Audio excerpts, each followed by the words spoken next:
Hi guys, welcome back to the chart decipher. और बात करते हैं बैंक निफ्टी और निफ्टी 50 के मेरे ट्रेड के एनालिसिस के बारे में। तो यहाँ पे जैसे आपको दिखाई दे रहा है कि मेरे आज के दिन के 3 ट्रेड हैं, ठीक है। और सबसे पहले ट्रेड मैंने आज लिया है यहाँ पे 45,200 की कॉल में। वो मैंने लिया था 10:16 पे। 185 मैंने खरीदी थी कॉल। और यहाँ पे 179 मतलब 179.45 पे मैंने इसको काट दी। यहाँ पे एक रफली 1 मिनट बाद ही काट दी, ठीक है। ऑलमोस्ट 1 मिनट बाद यहाँ पे कट कर दिया और इसको छोटा सा यहाँ पे लॉस बुक किया। 25% क्वांटिटी थी, ठीक है। और ये लॉस जो इसमें बुक किया है वो कितना हुआ है, यहाँ पे 5 और 6 रुपये का लॉस यहाँ पे गया, ठीक है। यहाँ पे हमारा 6 रुपये का लॉस गया हुआ है इस जगह पे। इधर हमारा -6 का लॉस है। और 25% क्वान्टिटी, फिर उसके बाद मैंने 21,650 की पुट खरीदी यहाँ पे 11:35 पे। और उसको 11:36 पे काट दिया। तो कुछ मतलब यहाँ पे 40-50 सेकंड बाद मैंने इस ट्रेड को कट कर दिया यहाँ पे। और इसको मैंने 119 पे लिया था, 121.5 पे काटा, ठीक है। ये भी 25% क्वांटिटी थी यहाँ पे। और ये सारे के सारे आज के दिन के स्कैल्प के ट्रेड थे, ठीक है। एक दो तीनों स्कैल्पिंग ट्रेड थे। आज कोई होल्डिंग ट्रेड नहीं था, आज होल्ड वाला दिन था नहीं, क्योंकि मार्केट जरूर डायरेक्शनल ऊपर गया है और लेकिन डिप देते हुए गया। तो ऑप्शन बाय के लिए होल्ड वाला ट्रेड नहीं था, ना मोमेंटम कहीं पे था ऐसा कुछ। सिर्फ स्कैल्पिंग के ट्रेड थे, इसलिए पहली पता था कि मतलब आज मार्केट स्कैल्पिंग का ही लग रहा है, ठीक है। तो इसलिए स्कैल्प ही मारा है, कुछ किया नहीं मैंने ज़्यादा। और यहाँ पे फिर उसके बाद यहाँ पे जो मेरे को प्रॉफिट हुआ वो 2 रुपये का प्रॉफिट हुआ, ठीक है। इस जगह मेरा 2 रुपये का प्रॉफिट हुआ निफ्टी 50 की 25% क्वांटिटी में यहाँ पे। और फिर उसके बाद यहाँ पे मैंने लास्ट ट्रेड जो लिया वो 12:30 पे लिया और 12:31 पे मैंने काट दिया। तो ये भी स्कैल्प का ट्रेड ही था, बहुत जल्दी काट दिया। यहाँ पे मतलब 18-20 सेकंड बाद इस ट्रेड को कट कर दिया। 94.10 पे लिया था, 103.70 पे मैंने इसको काट दिया, ठीक है। तो यहाँ पे जो मेरा निफ्टी 50 में प्रॉफिट हुआ है ये भी 25% क्वांटिटी ही थी। तो इसमें जो प्रॉफिट हुआ है वो है यहाँ पे 6 और 3 9 रुपये के करीब मेरे ख्याल, हाँ। यहाँ पे 9 रुपये का प्रॉफिट हुआ है हमारे को इसमें, ठीक है। तो आज नेट टू नेट अगर मैं बात करूँ सबको एडजस्ट करके, तो मेरी निफ्टी 50 की 25% क्वांटिटी पे आज का जो प्रॉफिट हुआ है वो नेट टू नेट 8 रुपये का प्रॉफिट हुआ है, ठीक है। वैसे 11 रुपये का, बट ये 6 रुपये जो एडजस्ट कर लूँ इसको अगर मैं बैंक निफ्टी के लॉस को, तो मिला के 25 रुपये पे 8 रुपये का प्रॉफिट हुआ है सिर्फ, ठीक है। 8 रुपये प्रीमियम में प्रॉफिट हुआ है, ऐसा कुछ इतना नहीं है। और ये जो दोनों ट्रेड में ये वाला जो ट्रेड है मेरा बैंक निफ्टी का, इसमें भी ये प्रॉफिटेबल ट्रेड ही था, पर मैंने कट करते हुए स्कैल्पिंग के साथ लिया था, होल्डिंग के हिसाब से नहीं लिया था, इसलिए मैंने होल्ड नहीं किया इसको ज़्यादा देर ट्रेड को, ठीक है। स्कैल्पर की तरह मैंने एंट्री बनाई थी, तो स्कैल्पर की तरह एग्जिट ही करी, मैंने जल्दी एग्जिट करी इसके अंदर, वो मैं दिखा दूंगा अभी आपको। तो अब सीधे चार्ट पे चलते हैं, बात करते हैं कि क्यों मैंने ये ट्रेड लिए थे, क्या रीज़न है इसके पीछे स्कैल्प के। तो ये आप देख सकते हो मार्केट आज कंटिन्यूस, पहले तो सबसे बड़ी बात कल का एनालिसिस जो किया था ये किया था कि ये लेवल जो है ये इंपॉर्टेंट लेवल है हमारी, ठीक है। 45,750 की यहाँ पे कहीं पे भी खुलेगा, इसको ब्रेक करके तो इंटरेस्ट रहेगा ऊपर साइड में। पर मार्केट क्या करता है, 1% गैप डाउन खुल गया। मतलब मार्केट में आप देखो पिछले 4 दिन से पता नहीं क्या हो रहा है कि मार्केट किसी दिन गैप अप, किसी दिन गैप डाउन, और फिर इंट्राडे में ऊपर नीचे करे जा रहे हैं, ठीक है। तो अब यहाँ पे मार्केट आपको दिखाई देता है कंटिन्यूस प्राइस एक्शन आते हुए आज ऊपर चले जा रहा है, कंटिन्यूस यहाँ पे प्राइस एक्शन आते हुए मार्केट ऊपर जा रहा है, ठीक है। फाइनली जाके अब इसने ये प्राइस एक्शन को ब्रेक किया है यहाँ पे जाके। तो अगर कोई यहाँ पे लेके बैठ गया कहीं समवेयर यहाँ पे और फिर पूरे दिन होल्ड करके बैठा तो उसका पैसा बन गया होगा। लेकिन एक बात ध्यान रखना, जब आपने यहाँ पे लिया तो आप जब ये यहाँ पे आएगा ना, तो बहुत आप में से बहुत लोग ऐसे होंगे जो इसको काट के निकल जाएंगे। और ये सही बात है, यहाँ पे निकल जाओगे, यहाँ पे निकल जाओगे। क्यों इस जोन में इसलिए निकल जाओगे, इतना 1-1.5 घंटा 2 घंटा लग गया यहाँ पे, ठीक है। सुबह 10 बजे से लेकर के दिन के 12 बज गए ऑलमोस्ट, मार्केट उसी जगह पे घूम रहा है और यहाँ पे आपका प्रीमियम उल्टा डीके और हो गया। तो कोई भी ऑप्शन बाय यहाँ पे होल्ड नहीं करेगा, सिर्फ ऑप्शन सेलर होल्ड कर सकता है जो नीचे से पुट शॉर्ट करके बैठा है, ठीक है। सिर्फ वही कर सकता है। तो ऑप्शन बाय का दिन नहीं है, डायरेक्शनल ऑप्शन सेलर का दिन था आज, ठीक है। तो अगर आप ऑप्शन बाय तो सिर्फ आप स्कैल्पिंग कर सकते हो। आज की मार्केट ने यहाँ पे एक ले लिया कहीं, तो स्कैल्प में बस ऊपर जाके कट कर दिया इसी कैंडल के अंदर अंदर। यहाँ पे लिया आपने ट्रेड, ऊपर जाके कट कर दिया, यहाँ पे लिया ट्रेड, यहाँ पे कहीं समवेयर इस जगह कट कर दिया। ये वाले ट्रेड है आज स्कैल्पिंग के, ठीक है। तो अब बात करते हैं कि मैंने कहाँ पे ट्रेड लिया था। तो देखो मार्केट यहाँ पे कंटिन्यूस आता है और यहाँ पे रुकता है, ठीक है।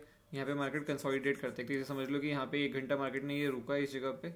और जैसी मार्केट इस वाली कैंडल में ब्रेक करता है, क्लोजिंग करता है, अगली कैंडल में मैंने एंट्री, जैसी मार्केट यहाँ पे समवेयर इस जगह मैंने एंट्री बनाई थी, ठीक है। ये नीचे से रिजेक्शन लेके आया था और ये ऊपर गया, बट ये ऊपर जा ही नहीं रहा था, ये यहीं पे घूमे जाता नीचे नीचे नीचे। 20 रुपये प्रीमियम टूटा भी, फिर वापस ऊपर आया, मैंने कॉस्ट टू कॉस्ट के आसपास यहाँ पे निकाल दिया उसको, ठीक है, 5-6 रुपये लॉस में।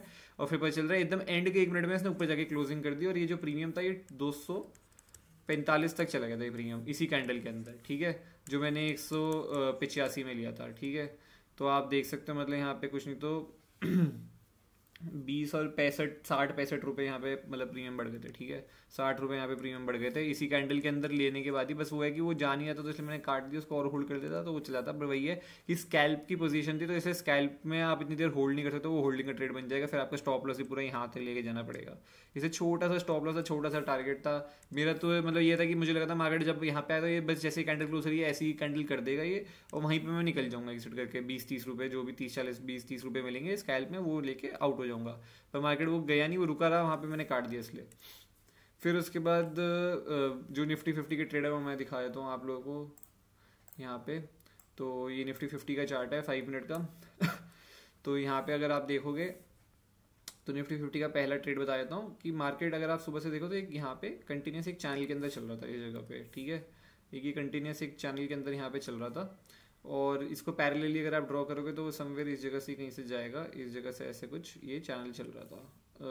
इधर नहीं, थोड़ा और इसको बेटर ड्रॉ करते हैं थोड़ा, ये समवेयर इस जगह पे ऐसे चल रहा था, ठीक है। ऐसे कुछ चैनल में चल रहा था इस जगह पे, और अगर आप देख सकते हो ऐसे ऐसे चल रहा है, ठीक है। तो जैसे ही इसने ये जो चैनल यहाँ पे ये हमारे एक सपोर्ट जोन था नीचे साइड में 590 के आसपास, 21,590 के आसपास, ये एक सपोर्ट जोन भी था, ठीक है। तो यहाँ पे एक सपोर्ट जोन भी था इस जगह पे। तो जैसे ही इसने यहाँ पे कंसोलिडेशन के कुछ टाइम रुका और ये चैनल को ब्रेक भी मुझे लगा ब्रेक करेगा, नेगेटिव कैंडल क्लोज हुई एक डोजी, अगर आप देखो तो नेगेटिव कैंडल सी है थोड़ी, डोजी भी नेगेटिव है, ठीक है। काफ़ी लोग उसको ग्रेवस्टोन डोजी बोलते हैं, बट ये मैंने इस कैंडल को देख के नहीं, बस एक थोड़ी नेगेटिव कैंडल क्लोजिंग हुई है, तो इस वजह से मुझे एक होता जैसे ही इसने इसका लो ब्रेक किया तभी मैंने एंट्री बनाई थी, और मेरा स्टॉप लॉस भी ये था, मतलब इतना छोटा सा स्टॉप लॉस, इतनी छोटी सी एंट्री थी। और ये इसको भी मैंने होल्ड किया, पर ये वहीं घूमे जा रहा था प्रीमियम, तो इसलिए मैंने 121 पे काट दिया 119 का, ठीक है। वहाँ पे 2 रुपये प्रॉफिट हुआ। अगर वही मैं 10 15 20 मिनट और होल्ड कर लेता तो वो सीधा यहाँ तक डिप लगाने के लिए आ गया था। वो अलग बात है, यहाँ पे रिजेक्शन ले ली, पर यहाँ पे प्रीमियम अच्छा बढ़ गया था, मतलब ये 136 तक चला गया था, ठीक है। 119 का 136 तक चला गया था ये, जब इसने जो इस जगह पे जब ये आया था। उसका ये रिवर्स हो गया अलग बात है, बट वही है कि मैंने स्कैल्पिंग के ट्रेड लिया, होल्डिंग के ट्रेड नहीं थे, वरना ये भी प्रॉफिट, वरना ये भी अच्छा सा प्रॉफिट देके जा सकता था ट्रेड, ठीक है। मतलब अच्छा सा प्रॉफिट दे सकता था। फिर जो मैंने लास्ट ट्रेड लिया मैं बता देता हूँ क्या है। मार्केट कंटिन्यूस यहाँ पे प्राइस एक्शन आते हुए ऊपर जा रहा है। मार्केट फाइनली हमारे पास एक ये रेजिस्टेंस जोन था, मार्केट ने इसके ऊपर यहाँ पे क्लोजिंग कर दी, बुलिश कैंडल क्लोज करी यहाँ पे, ठीक है। जैसे ही मार्केट ने यहाँ पे इसका हाई ब्रेक किया मैंने एंट्री बना ली, यही मेरा स्टॉप लॉस था, स्कैल्प का ट्रेड था। जैसे ही मेरे को ये पता था यहाँ पे 21,680 के आसपास आप देखो तो यहाँ पे रेजिस्टेंस है, तो जैसे ही ये इसके आसपास गया वहीं पे मैंने बुक कर लिया, तो वो सही टाइम पे बुक हो गया, तो उसमें ठीक ठाक प्रॉफिट हुआ। ये मैक्सिमम जो गया भी था तो वो 106 107 तक रुपये ये प्रीमियम गया था हाईएस्ट, ठीक है। तो मैंने काट दिया, वो अलग बात है इसका ये नीचे आके यहाँ से पूरा और ऊपर गया, बट वो स्कैल्प का ट्रेड था इसलिए काट दिया। तो यही छोटे से ट्रेड थे आज के दिन के, ज़्यादा कुछ ट्रेड थे नहीं। और आई होप आपको वीडियो अच्छी लगी हो, आपको समझ आया हो कि क्या लॉजिक था मेरे ट्रेड्स के पीछे। हाँ, एक अगर आपको देखना है तो मैं आपको दिखा भी सकता हूँ कि वो निफ्टी 50 की जो वो पुट थी वो दिखा देता हूँ कि वो पहले कैसे नीचे गई भी थी और फिर आई थी। कि इसमें बनाई थी मैंने 21,650 की पुट में बनाई थी ना एंट्री। हाँ, यहाँ पे हम देख भी लेते हैं कि जब वो मैंने एंट्री बनाई थी, ये रही वो कैंडल, इसमें मैंने 119 पे एंट्री बनाई थी। यही मेरा स्टॉप लॉस है छोटा सा, 115 रुपये, 4 रुपये का स्टॉप लॉस को ज़्यादा था नहीं। ये यहाँ से ऊपर ये मैंने 121 के आसपास यहाँ पे कट किया, क्लोजिंग इसने 121 भी करी है, पर ये ऊपर हाई देखो अपने इसका स्पाइक क्या लगाने गया, ये 135 के आसपास, 135-36 के आसपास इसने यहाँ पे स्पाइक लगाया, ठीक है। तो अच्छा से गया था, फिर उसका पूरा डीके हो गया प्रीमियम, ठीक है। तो ये मैंने लिया था। और अगर आपको बैंक निफ्टी का भी देखना हो कि वो जो 245 वाला था तो वो भी दिखाया था मैं। यहाँ पे मैंने ली थी 45,200 की कॉल, ऐड कर लेते हैं और इसको देख लेते हैं। तो वो 45,200 की कॉल मैंने ली थी, वो एंट्री बनाई थी मैंने ये वाली कैंडल में, आपको दिखाई दे रहा होगा। स्टॉप लॉस देखो इसमें क्या बन रहा था, 150 रुपये के आसपास बनता मेरा स्टॉप लॉस, मेरी 185 भी थी, तो ये पूरा प्रॉपर होल्डिंग ट्रेड हो जाता, ठीक है, इतना बड़े स्टॉप लॉस के लिए। तो वो मैंने किया नहीं, मेरी 185 के आसपास एंट्री थी, और ये एंड तक यहाँ पे यहीं घूमता रहा, ये 166 तक भी आया था ये, ठीक है। 166 मतलब 150 के ऊपर गया 185 तक, वहाँ से 166 तक भी आया, ठीक है। मैं तो उससे पहले निकल चुका था। फिर उसके एकदम से इसने रिवर्सल लेके आप देखो इसने क्लोजिंग आ करी 240 पे इसी कैंडल के अंदर। तो ये जो मेरी एक्सपेक्टेड था, मैंने 185 के आसपास लिया था, मुझे एक्सपेक्टेड था तभी यहाँ तक स्पाइक लगा देगा, एटलीस्ट यहाँ तक, नहीं तो 220 वगैरह के स्पाइक लगा देगा। मतलब मैं 20-30 रुपये निकाल के 30 रुपये निकाल के इस ट्रेड में से ले जाऊंगा अपने, ये मेरा टारगेट था, ठीक है। बट वो हुआ नहीं, तो इसलिए मैंने वो रुका रहा, नीचे भी आया थोड़ा बहुत, तो इसलिए मैंने काट दिया उसको जल्दी से। और आई होप आपको अच्छी लगी, प्लीज़ लाइक करना, शेयर करना, सब्सक्राइब करना, कमेंट करके बताना आप लोगों को दिन आज मार्केट में कैसा गया। Bye bye, take care, see you.